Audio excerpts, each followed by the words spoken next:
గతంలో మనం అధికారంలోకి రాకముందు చెప్పాం.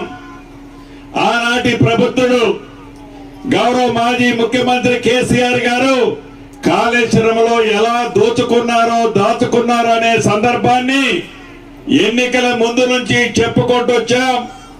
నిన్నగాక మొన్న 31వ తారీఖు నాడు సుమారు 15 నెలలు విచారించిన తర్వాత ఒక retired supreme court judge PC Ghosh గారు ఇచ్చిన తీర్పు సుమారు 665 పేజీలు తీర్పు రాసిచ్చారు.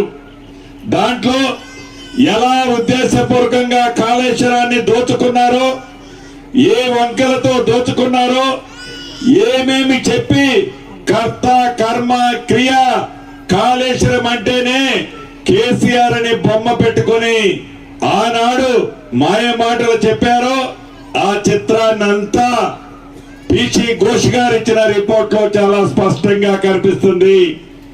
మళ్ళీ అక్రమంగా పేదోడు సొమ్ము దోచుకున్న ఆనాటి పెద్దలు మళ్ళీ ఏ ఎన్నికలు వచ్చినా ఆ డబ్బును ఖర్చు పెట్టడానికి మీ దగ్గరకు వస్తారు.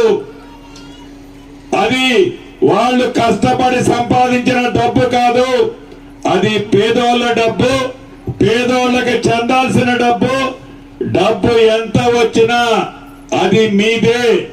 ఆ డబ్బు పిలుచుకోండి.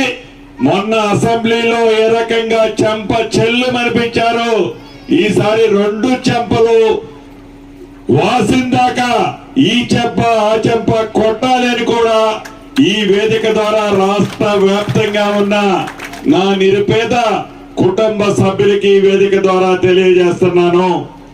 చివరగా ఒకటే, ఈ ప్రభుత్వం పేదోడి ప్రభుత్వం, పేదోళ్ల కోసం ఉన్న ప్రభుత్వం, పేదోడి కన్నీరు తుడిచే ప్రభుత్వం, పేదోడికి అండగా ఉండే ప్రభుత్వం. ఏదైతే అసెంబ్లీ ఎన్నికల్లో మీరు దీవించారో అదే పద్ధతిలో రాబోయే ఏ ఎన్నికలున్నా, ఏ ఎన్నికలు వచ్చినా మీ దీవెనలు ఆశీస్సులు తప్ప